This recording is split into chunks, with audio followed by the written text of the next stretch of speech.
이 최재형 전 원장의 붙인 빈소에는 국민의힘 현직 의원들로 어제 오늘 꽤 북적였습니다. 국민의힘 지도부 목소리 바로 만나보겠습니다.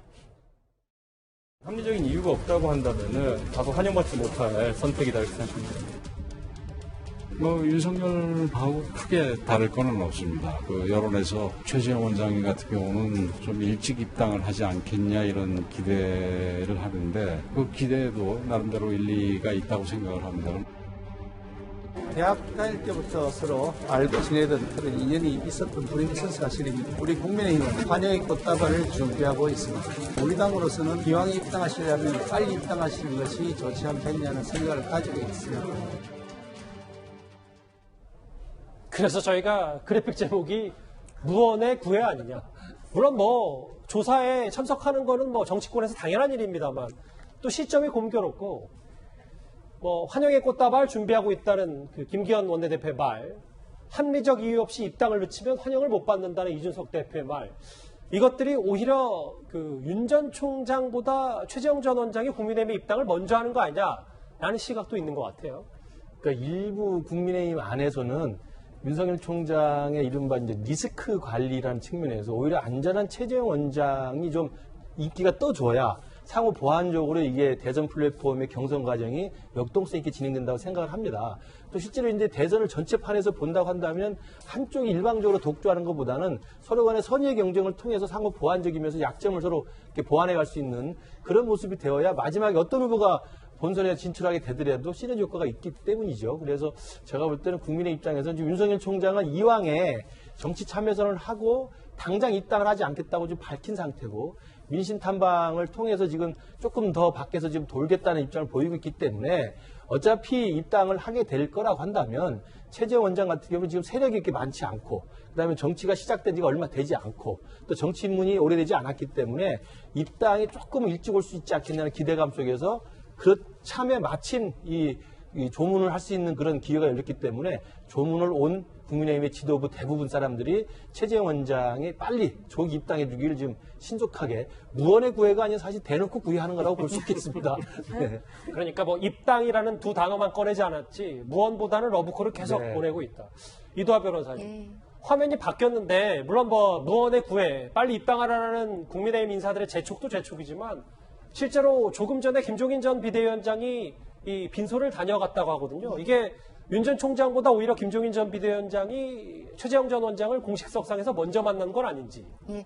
근데 이 부분은 사실은 이제 아까 조문 정치라는 말씀을 하셨지만 특별한 인연은 없어도 이 정도 이제 이렇게 유명 인사들끼리는 그 상가에 특히 경사는 안 가더라도 애사는 항상 가거든요. 이렇게 그리고 이제 최영석 대령하고 직접적인 친분이 없다 하더라도 김종인 위원장 입장에서는 이 정도 정치적인 위상을 갖고 있는 사람한테는 가보는 게 좋다. 그리고 아마 고인에 대한 존중 의미도 있을 거예요. 근데 사실 원로들이 얘기를 많이 하시더라고. 이만석 기자가 그 당시 동아일보사 기자였는데 그렇게 비밀리에 울릉도를 방문할 때 배에 숨어갔다는 거 아닙니까? 숨어가서 나중에 기사를 썼다고 하시거든요. 그리고 그걸 계기로 이만석 기자가 국회에 이제 국회의원이 되고 정치를 시작하게 된 계기도 있는데 그때 물에 빠진 것도 상륙할 때 한번 빠지고 또 배로 돌아올 때 귀환할 때 또 한 번 빠졌어요. 박정희 의장이 2번 빠진 데다가 박정희 의장이 대통령으로 당선되는 날 새벽까지도 확정이 안 되고 뒤지고 있었는데 낙도에 투표함이 다 와서 그래서 이제 뒤집혔거든요. 그럴 때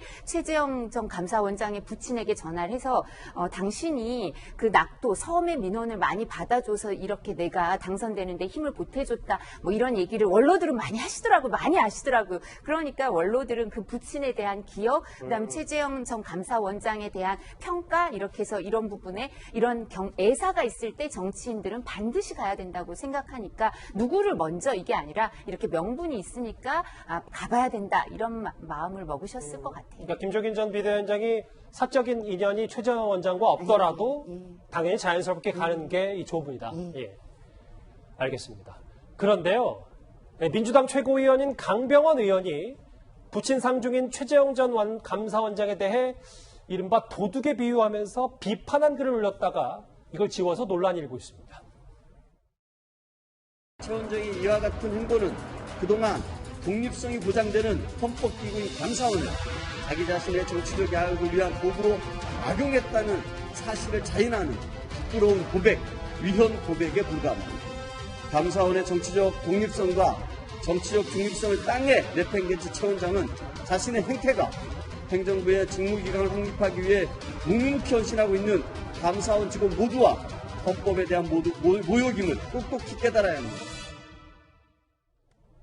과거 목소리를 좀 들어봤는데요. 민주당은 사실 앞서서 최재형 감사원장을 향해서 부친을 거론하면서 맹공격에 나섰던 적이 있습니다. 바로 화면을 하나 더 준비했습니다. 부친께서도 지금 좌파 정권이라고 이렇게 얘기하시면서 문재인 정권은 나쁜 사람들이다 이런 발언까지 또 인터뷰를 하셨어요. 이건 알고 계신가요? 연세 많으셔서 그분이 인터뷰하는 것을 모르고 하신 말씀입니다. 예, 민주당 최고위원의 말을 제가 한번 읽어보겠습니다.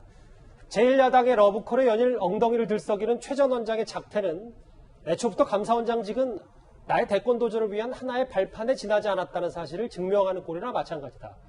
이런 비판 할 수 있다고 하더라도 이 비유를 양상군자, 그러니까 도둑을 완곡하게 이르는 말을 했다가 꽤 비판 수위가 있는 것 같습니다. 그러니까 비판도 때와 장소가 있다는 게 기본적인 상식과 예의 아니겠습니까? 특히 우리나라 같은 경우는 그러니까 남의 어떤 애사가 있을 때 정말 가서 아무리 정적이라도 가서 위로를 하고 또 슬픔을 달래주는 게 이 전통이죠. 바로 마찬가지인 것 같습니다. 예전에 사실은 이제 박근혜 전 대통령이 유승민 의원의 이제 부친인 유수호 의원이 돌아가셨을 때 그때 사실은 이제 조화를 보내지 않아서 굉장히 정치적으로 많은 비판을 받은 적이 있었거든요. 그러니까 특히 이제 이런 이 정치적인 이 애사가 있을 때는 여야 막론하고 사실은 이렇게 서로 간에 일하는 게 사실 정치적으로도 보면 굉장히 좋은 일입니다. 자, 그런데 지금 특히 이 최재원 감사원장이 아무리 여당 입장에서 보면 배은망덕이다, 배반했다 이렇다 하더라도 지금은 상중이지 않습니까? 그렇다면 상중일 때 어떤 걸 해야 될지 이 예의는 저보다도 아마 국회의원들이 잘 아실 겁니다. 특히 지역 활동을 해본 국회의원이라면 이분이 초선도 아니고 국회의원을 몇 번 하신 분이라면 이런 기본적인 상식과 예의는 있는 거 아니겠습니까? 그런데 이런 상중에 상대방을 향해서 양상군자다. 이게 참 한자어로 아주 유식하게 표현을 했지만 사실 도둑이라는 이야기거든요.